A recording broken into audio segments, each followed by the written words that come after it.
Hello बच्चों, कैसे हैं आप लोगों का हमारे यूट्यूब चैनल आदर्श कोचिंग में बहुत बहुत स्वागत है। बच्चों, मैं आशा करता हूं कि आप लोग स्वस्थ होंगे और मस्त होंगे, और मैं ये भी आशा करता हूं कि आप लोग परिश्रम कर रहे होंगे। माता पिता के पैसों का व्यर्थ ना करें। चलिए बच्चों, अब हमने जो पहला पाठ था भौतिक और विज्ञान का, रासायनिक अभिक्रिया एवं उनके समीकरण, हमने पूरा किताब पढ़ा बच्चों। उनके एक एक गुण के बारे में जाना, पहचाना, परखा, और हम फिर उसके बाद जो क्वेश्चन हल कराए वो तो हल ही कराए। उसके बाद हमने एनसीईआरटी के टोटल क्वेश्चन, तो 1 से लेकर 5 तक एक क्वेश्चन हल कराया गया, 6 से लेकर 8 तक एक क्वेश्चन हल कराया गया बच्चों। और उसके बाद आज हम 9वां क्वेश्चन हल कराने जा रहे हैं। देखिए बच्चों, इसमें पहला क्वेश्चन है ऊष्मा छेपी एवं ऊष्मा शोषी अपक्रिया का क्या अर्थ है। कहने का मतलब बच्चों यह है कि ऊष्मा छेपी किसे कहते हैं और ऊष्मा अवशोषी किसे कहते हैं, है ना। ऊष्मा शोषी किसे कहते हैं और ऊष्मा छेपी किसे कहते हैं। चलिए, तो बच्चों वो रासायनिक अपक्रिया जो अभिकारक रासायनिक अपक्रिया करने के बाद वो उत्पाद का जब निर्माण करें, उसके साथ साथ ऊष्मा का भी उत्सर्जन करें, तो ऐसे अपक्रियाओं को हम क्या कहते हैं बच्चों, ऊष्मा छेपी अपक्रिया। ऊष्मा माने ऊष्मा, छेपी माने उत्पन्न करे, जो ऊष्मा उत्पन्न करे। कहने का मतलब अपक्रिया करे और अपक्रिया करने के बाद वो ऊष्मा उत्पन्न करना शुरू कर दे। जैसे हम छोटा सा एग्जाम्पल देना चाहेंगे, चूना जो आता है, पत्थर वाला चूना बच्चों, उसे अगर पानी में रख दो तो रासायनिक अपक्रिया करना शुरू कर देता है और ऊष्मा उत्पन्न करना शुरू कर देता है। जैसे कार्बन है और क्या है बच्चों, ऑक्सीजन है, ये भी ऊष्मा उत्पन्न कर देते हैं।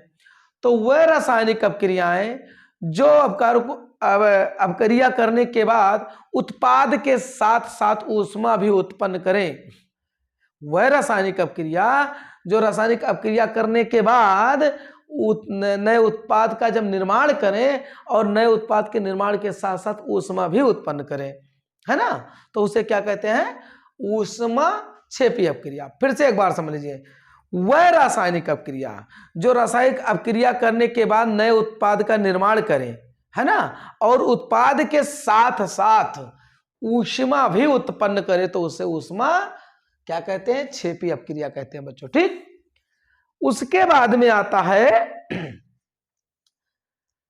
ऊष्मा अवशोषी अपक्रिया, ऊष्मा शोषी अपक्रिया। वहां था ऊष्मा छेपी, छेपी मतलब उत्पन्न करना, ऊष्मा शोषी का मतलब ग्रहण करना।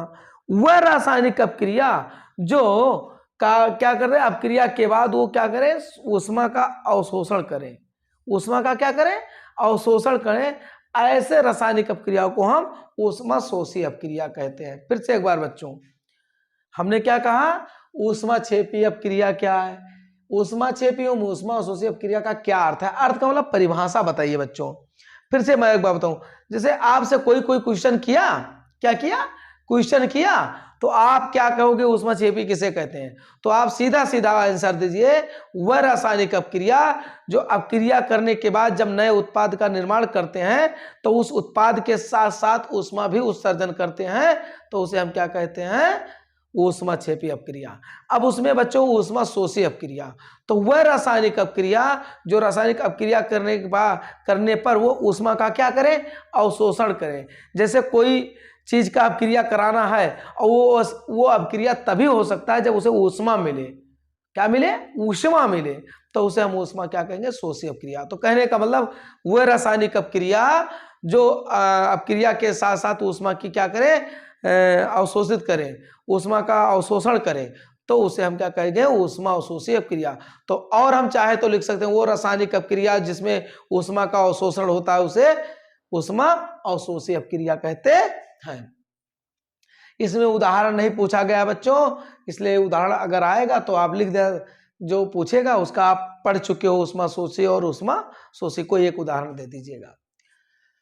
लिखा है श्वसन को ऊष्माक्षेपी अपक्रिया क्यों कहते हैं, वर्णन कीजिए। बहुत अच्छा क्वेश्चन है बच्चों। श्वसन को ऊष्माक्षेपी, ध्यान दीजिए, श्वसन को ऊष्मा, जो हम लोग श्वसन करते हैं, सांस लेते हैं, अपक्रिया क्यों कहते हैं, वर्णन कीजिए। अब देखिए बच्चों, इसमें कहे हैं कि श्वसन को ऊष्माक्षेपी अपक्रिया क्यों कहते हैं।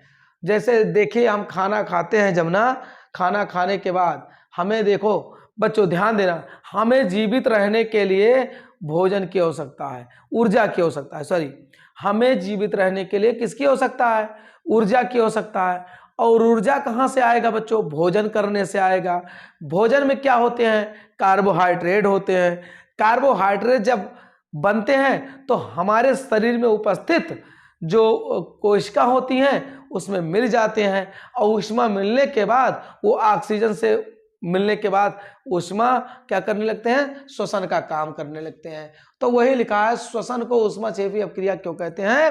तो बच्चों आपको वर्णन में क्या लिखना होगा, लिखेंगे हमें जीवित रहने के लिए ऊर्जा की आवश्यकता होती है, और ऊर्जा प्राप्त करने के लिए हमें भोजन करना अति अनिवार्य है, जैसे चावल, आलू, ब्रेड, जिसमें कार्बोहाइड्रेट पाते हैं।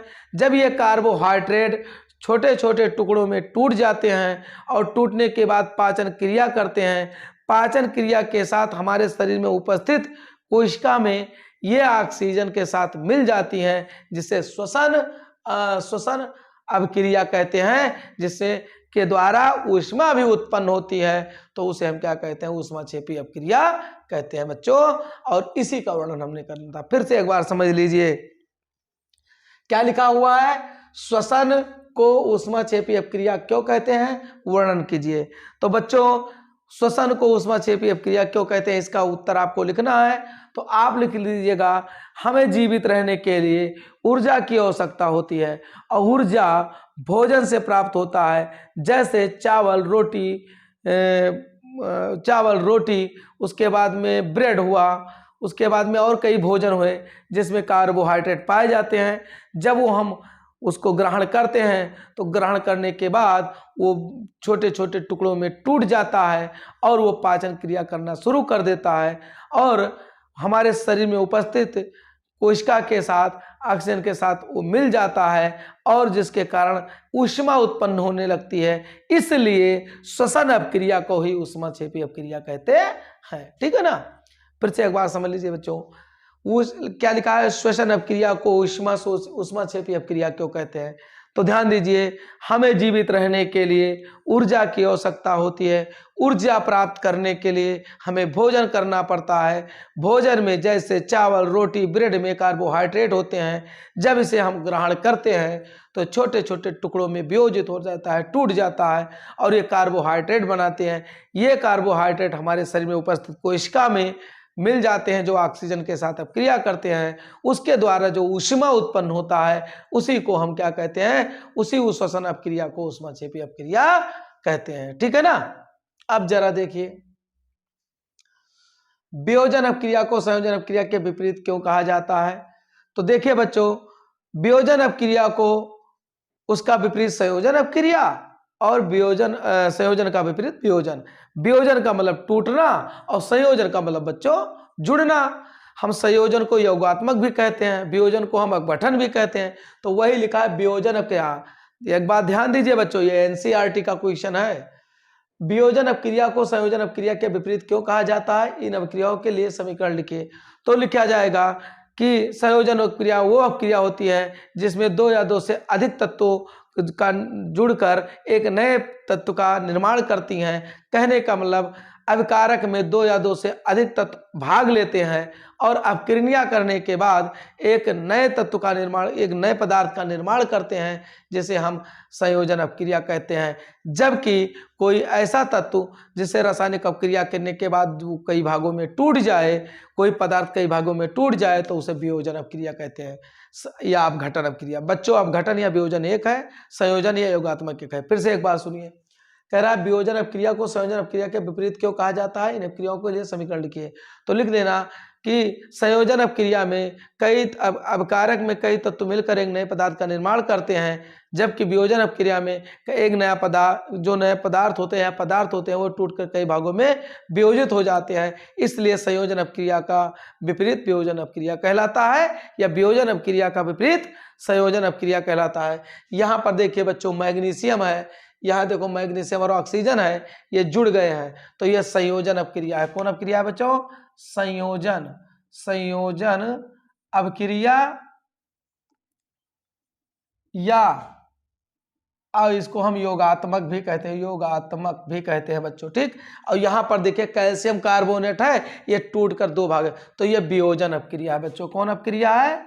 वियोजन अपक्रिया है, ठीक है ना। अब जरा देखिए, लिखा है बच्चों, उन वियोजन अपक्रियाओं के एक एक समीकरण लिखिए जिनमें ऊष्मा, प्रकाश एवं विद्युत के रूप में प्रकाश ऊर्जा प्रदान की जाती है। उन वियोजन अपक्रियाओं के एक एक समीकरण लिखिए जिनमें ऊष्मा, प्रकाश का एवं विद्युत के रूप में ऊर्जा प्रदान की जाती है। तो उत्तर क्या है? वियोजन अपक्रिया जिसमें ऊष्मा प्रयोग होता है, वो कौन है बच्चों? केवल समीकरण लिखना था, कैल्शियम कार्बोनेट, जो अभी देखिए कैल्शियम कार्बोनेट, और ये क्या? कैल्शियम और कार्बोनेट। और इसमें क्या होता है बच्चों? ये ऊष्मा प्रदान करता है, ये वो जो कार्बन है ऊष्मा या ऊर्जा प्रदान करता है। दूसरा है वियोजन क्रिया जिसमें प्रकाश का प्रयोग किया जाता है। ये देखिए, ये जो है सिल्वर क्लोरीन में प्रकाश की अवस्था, इससे पहले इसे पढ़ाया गया है बच्चों, पीछे वाले लेक्चर में देख लीजिएगा। वियोजन क्रिया जिसमें प्रकाश अपक्रिया में कराए हैं ना, उसी प्रकाश अपक्रिया में बताया गया है। जैसे प्रकाश अपक्रिया किसके अंतर, वियोजन अपक्रिया के अंतर्गत जो भी आते थे उसके बारे में बताया गया था। वियोजन क्रिया जिसमें प्रकाश का प्रयोग किया जाता है, तो सिल्वर क्लोरीन में प्रकाश की आवश्यकता होती है, तो Ag+Cl2, ये एक बार हम पिछले वाले लेक्चर में करा चुके हैं। दूसरा है बच्चों वियोजन क्रिया जिसमें विद्युत का प्रयोग किया जाता है, तो हाइड्रोजन, अगर देखिए बच्चों जल है उसमें विद्युत अपघटन करा दो तो किसमें बढ़ जाता है, ये भी करा चुके हैं कि जब किसी जल में अगर विद्युत धारा प्रवाहित किया जाता है तो हाइड्रोजन अलग हो जाता है और ऑक्सीजन अलग हो जाता है, तो उसी को हम क्या कहते हैं? वियोजन क्रिया जिसमें विद्युत अपघटन। कहने का मतलब वियोजन माने टूट जाना, वियोजन माने टूट जाना, किसके द्वारा टूट जाए? विद्युत के द्वारा। तब हम जल में जब विद्युत धारा प्रवाहित करते हैं तो वो क्या होता है? हाइड्रोजन को अलग कर देता है बच्चों और ऑक्सीजन को अलग कर देता है। इस प्रकार अपक्रिया को हम विद्युत वियोजन अपघटन अपक्रिया कहते हैं। लिखा है विस्थापन एवं द्विविस्थापन अपक्रिया में क्या अंतर है? तो विस्थापन अपक्रिया किसे कहते हैं बच्चों? वह रासायनिक अपक्रिया जिनमें एक तत्व किसी एक यौगिक के एक तत्व को विस्थापित कर दे, उसे क्या कहते हैं? विस्थापन अपक्रिया। ये भी हम पढ़ चुके हैं, बहुत विस्तार से पढ़े हैं। तो विस्थापन अपक्रिया क्या है बच्चों? जैसे वह रासायनिक अपक्रिया जिसमें कोई एक सक्रिय तत्व किसी एक यौगिक के तत्व को क्या कर दे? विस्थापित कर दे, है ना, क्या कर दे? विस्थापित कर दे, उसे विस्थापन अपक्रिया कहते हैं। जैसे बच्चों देखो Cu+H2SO4, अब जरा देखो Cu क्या करेगा बच्चों? ये हम लोग पढ़ चुके हैं बच्चों, काफी विस्तार चीजें पढ़ चुके हैं, बस ये एनसीईआरटी का क्वेश्चन है। अब ये देखो, ये Cu क्या करेगा?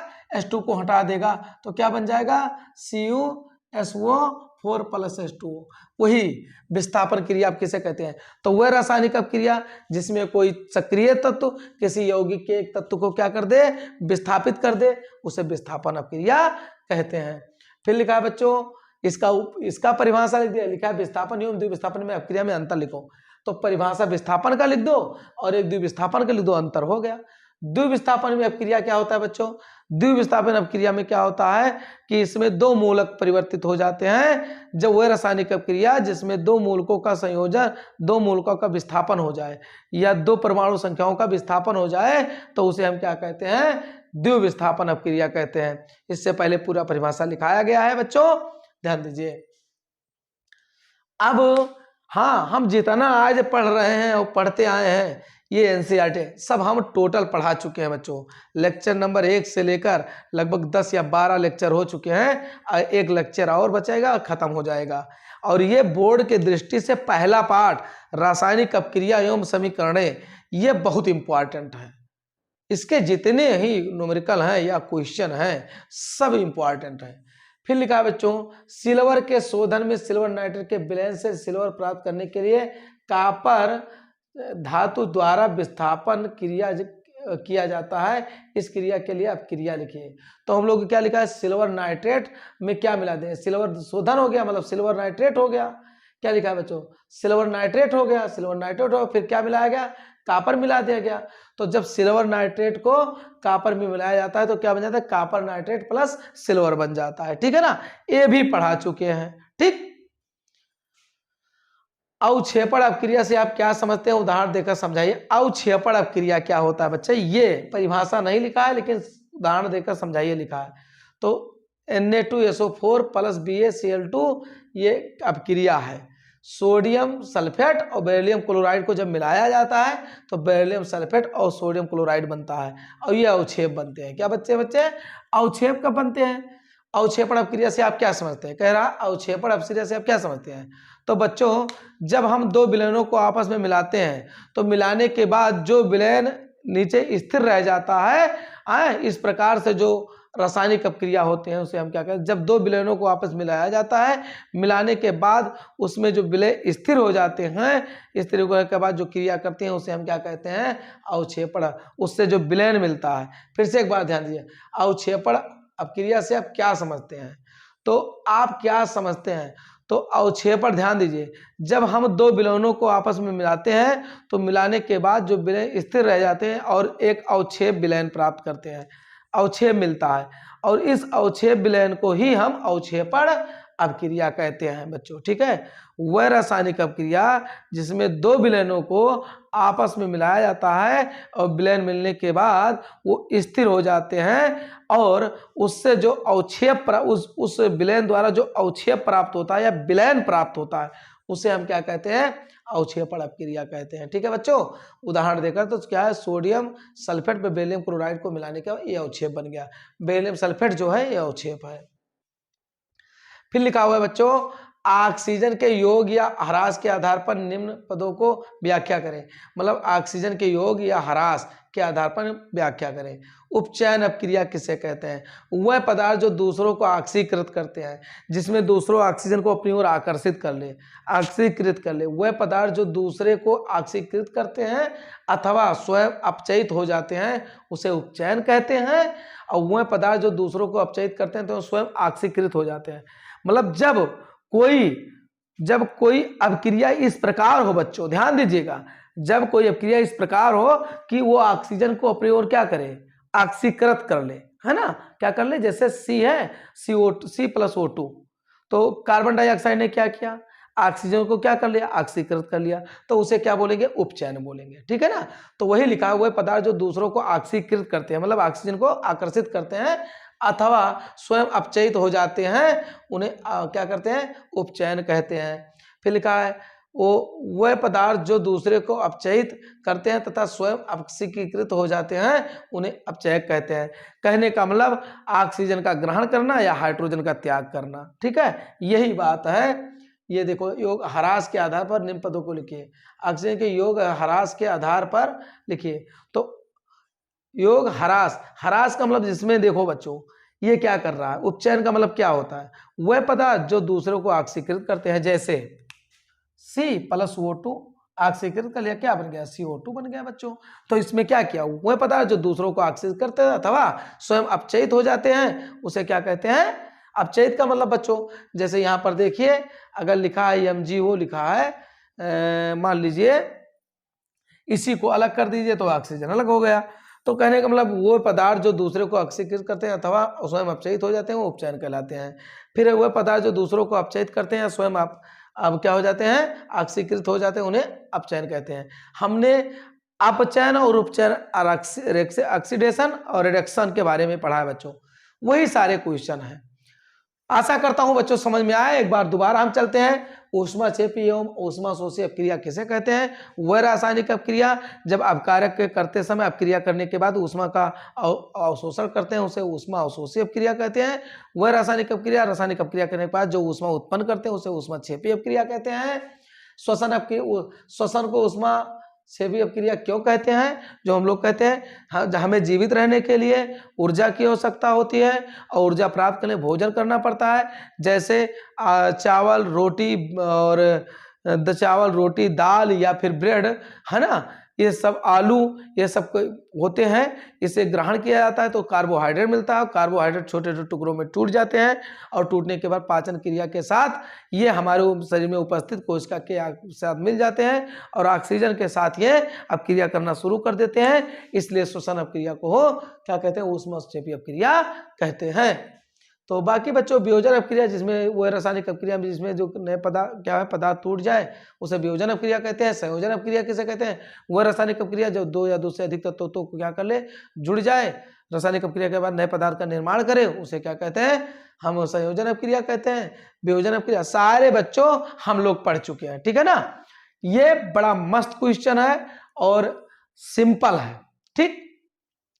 ऊष्माक्षेपी जहां ऊष्मा उत्सर्जन हो वह रासायनिक अपक्रिया जो अपक्रिया करने के बाद ऊष्मा उत्सर्जन करे, ऊष्माक्षेपी अपक्रिया कहलाती है। ऊष्माशोषी वह रासायनिक अपक्रिया जो रासायनिक अपक्रिया में ऊष्मा का अवशोषण करे, ऊष्मा अवशोषी अपक्रिया कहलाती है। श्वसन ऊष्माक्षेपी, ये बहुत इंपॉर्टेंट है बच्चों, वेरी इंपॉर्टेंट।